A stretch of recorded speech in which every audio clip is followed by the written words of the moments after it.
Salve, salve tricolores, sejam bem-vindos a mais um vídeo aqui do canal. Quem for novo por aqui, não esqueça de se inscrever aí embaixo, de deixar o like no vídeo e me seguir lá no Instagram, AlemãoSPFC. E agora, sem enrolar, vamos pro vídeo de hoje. Desejando uma excelente quarta-feira, que Deus abençoe o nosso dia. São Paulinos e São Paulinas, temos reforços anunciados no Tricolor Paulista. Exatamente, reforços, não é só um. E já vamos trazer essas atualizações para vocês a partir de agora. Primeiramente, o que já era esperado, Lucas Ramon finalmente foi anunciado, né? A gente já estava falando desde a semana passada que o anúncio estava pronto, que o jogador estava na capital, que realizou exames, que treinou, que estava sendo regularizada a documentação para ele poder ser inscrito nas competições e finalmente aconteceu, né? Lateral, 31 anos, chega para brigar por posição na lateral direita, fez parte da campanha histórica do Mirassol de 2025, contratação boa, tem tudo para dar certo e vamos com tudo, né? Um jogador que agrega muito nesse sistema que o Crespo gosta, né? Porque ele joga como ala, né? Ele não é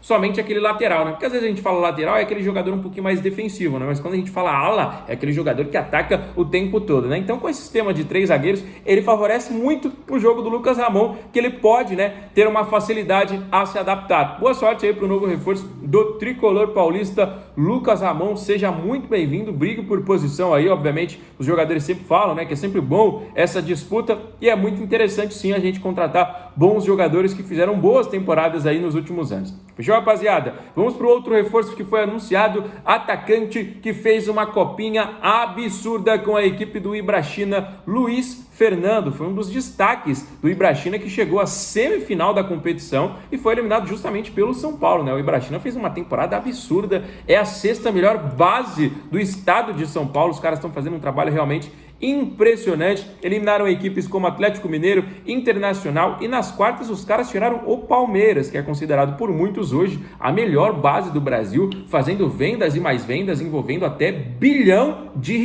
né? Nessas negociações recentes aí, Palmeiras vendeu joias como Hendrick, como Estevão, Kevin, que também hoje está na Premier League, Vitor Reis, que foi para o Manchester City, e tantos outros jogadores, né? Então o Palmeiras vem fazendo um trabalho impressionante com as categorias de base e o Ibrachina eliminou. E nesse jogo, né, que o Palmeiras foi eliminado para a equipe do Ibrachina, o Luiz Fernando deu 2 assistências. E contra o São Paulo na semifinal, ele fez gol, né? Então é um jogador extremamente decisivo, apenas 18 anos de idade e foi anunciado aí pelo Tricolor Paulista e a princípio chega para a equipe sub-20, mas vai fazer parte de uma equipe de transição, caso aí os próximos jogos do jogador. Isso faz parte, né, de um programa de captação de jovens promessas que o São Paulo está fazendo já há algum tempo, né? A gente viu jogadores, inclusive, de outros continentes, né? Não só outros países, porque a gente falava, o São Paulo contratou, por exemplo, o Potts, né, que é um jogador do futebol sul-americano que estava aí se destacando na Libertadores Sub-20, o São Paulo conseguiu trazer, o São Paulo estava trazendo jovens, joias de outros clubes do futebol paulista, do futebol brasileiro, né? E aí o São Paulo foi avançando, né? Futebol paulista, como por exemplo o Ibrachina, futebol brasileiro, como por exemplo alguns outros destaques que o São Paulo trouxe, como por exemplo o Ferreira, que veio do Vasco, estava jogando demais, e aí o São Paulo foi para o Potts no futebol sul-americano, foi atrás de jovens jogadores como por exemplo o Ibali do futebol africano. Então o São Paulo estava realmente se esforçando com essa captação de jovens joias, isso é muito interessante. Pode com certeza a qualquer momento surgir grandes jogadores aí com a camisa do São Paulo. Então seja bem-vindo Ramon, seja bem-vindo Luiz Fernando, 2 novos jogadores do São Paulo Futebol Clube. Galera, só uma informaçãozinha rápida, né, que muita gente começou a perguntar a partir de ontem. O Rames Rodrigues, ex-São Paulo, postou uma foto, né, nas suas redes sociais de que ele estava em um avião indo para o seu próximo destino, obviamente indo para o seu próximo clube, né? Ele que estava livre no mercado desde que saiu do León, da equipe do México, e algumas fontes disseram que ele teria sido oferecido a alguns clubes do futebol sul-americano, inclusive o próprio São Paulo, né, rapaziada? Por enquanto, essa informação aí, ela não passou ainda de uma sondagem, né, de um oferecimento por parte do jogador. Eu, sinceramente, aceitaria o Rames. Mano, o cara vai dar a vida dentro de campo agora para ir bem para a Copa do Mundo, né? A Copa do Mundo tá aí batendo na porta e se ele fizer uma Copa do Mundo, uma boa Copa do Mundo, eu tenho certeza que ele vai assinar com alguma outra equipe, né? Porque por enquanto tá difícil ele conseguir. A informação que a gente chega, né, que chega pra gente é de que o jogador estaria assinando com a equipe do Platense, da Argentina, que vai disputar a Libertadores nesta temporada de 2026, né? Então, para alguns torcedores são paulinos, de fato, né, pode ser que sim, ele tenha sido oferecido ao tricolor paulista, mas esse próximo destino dele, muito provavelmente, é essa equipe do Platense, uma equipe que ganhou a última Copa da Argentina e estará na Libertadores de 2026, mas como eu falei para vocês, São Paulo hoje carece de um jogador com essas características, né? Passou e não deu certo, mas pode ser que uma segunda passagem aconteça coisas boas, né, rapaziada? Quantos jogadores já não foram embora e voltaram e tudo mais? Vai ter gente que vai me xingar, Alemão, Ramos Rodrigues, não sei o quê, mas eu acho que ele poderia ter tido mais minutos na primeira passagem dele. Eu acho que a questão da camisa 10 já começou pesando um pouquinho, né, que ele sempre foi 10 nas equipes a qual ele passou, sempre foi um jogador importante, capitão em muitos clubes, inclusive chegou no São Paulo, tinha o Luciano vestindo a camisa 10, depois o Dorival deixou ele no banco naquelas finais da Copa do Brasil pro Rato e tudo mais, então tiveram muitas questões, né, rapaziada? Depois falta de intensidade, falta de minutos, como você quiser, mas agora o jogador está decidindo o seu futuro e livre no mercado, do jeito que São Paulo está contratando, eu sinceramente apostaria novamente no Ramos Rodrigues. A gente trouxe o Rigoni, né? Por que não trazer o Ramos Rodrigues? Muita gente vai falar, mas a primeira passagem do Rigoni foi muito boa e tudo mais, mas eu acho que vale a tentativa. Não fez um contratinho curto aí com o Rigoni, um contrato quase que de produtividade, né? Então, eu acho que poderia ser feito o mesmo com o Rames, né? O contrato do Rigoni, somente até o final do ano. Se você tiver essa minutagem, o contrato será renovado automaticamente. Se não, isso fica como uma opção. São Paulo não optou por renovar, o jogador saiu.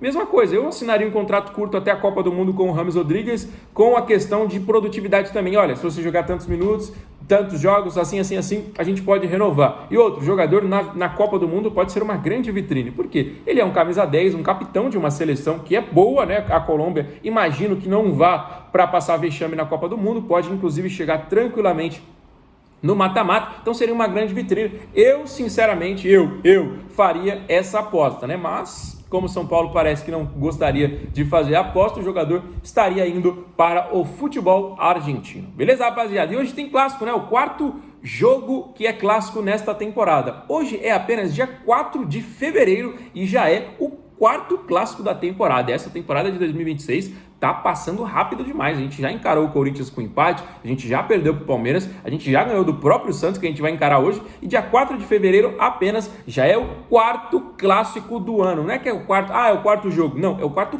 clássico do ano. Realmente estão muitos clássicos aí nesta temporada. São Paulo vem provavelmente, novamente, com o time titular. Muita gente falava, o Crespo vai dar uma poupada na rapaziada, e nada disso. Força máxima contra o Santos nessa segunda rodada de Campeonato Brasileiro. Tinha expectativa, né, sobre o Neymar, que estava treinando normalmente com os companheiros, só que o Neymar, pelo que a gente obteve de informação aí, será, entre aspas, né, poupado para o jogo contra o Noroeste, né, que é decisivo pelo Campeonato Paulista no próximo final de semana, tá bom, galera? Então, Neymar não estará em campo hoje, não foi relacionado, apesar de estar treinando normalmente nesses últimos dias com seus companheiros. Então, São Paulo deve vir a campo com Rafael, Mike e Enzo nas laterais, Arboleda, Alan Franco e Sabino, o trio de zaga novamente, né? Bobadilha, Marcos Antônio e Danielzinho, e no ataque Luciano e Caleri. Eu, sinceramente, faria uma alteração nesse time aí, colocaria o Tapia no lugar do Caleri, né? Não acho o Tapia um primor físico, mas é um jogador que corre muito, além de ajudar lá no ataque, ainda ajuda em questão de marcação, e é o rei dos clássicos, né? Ele já tem gol em todos os rivais. Caleri também, mas o Caleri ainda está voltando da lesão, ainda está tentando encontrar o seu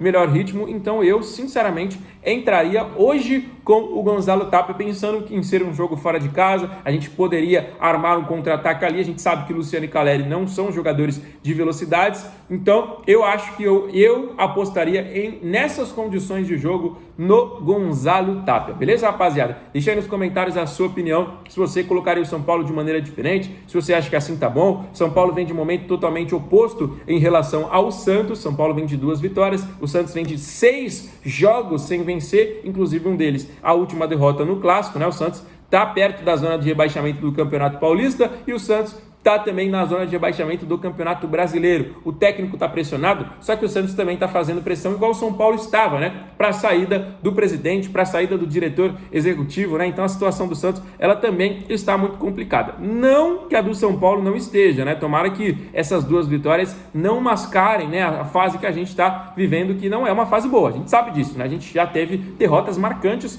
só nesse ano, né? Então a gente vai com tudo para cima do Santos. A gente poderia, né, tem condições de buscar sim uma vitória e com certeza a gente vai com tudo para buscar esses 3 pontos. Que Deus nos abençoe na partida de hoje, que Deus abençoe o nosso dia, São Paulinos e São Paulinas. O vídeo está se encerrando. Se você é novo no canal, não esquece de se inscrever aqui embaixo, e para todo mundo que nos acompanhou, deixa o like e os comentários sobre todos os assuntos que a gente falou. Fiquem com Deus. Volto amanhã com muito mais novidades. Grande abraço. Valeu!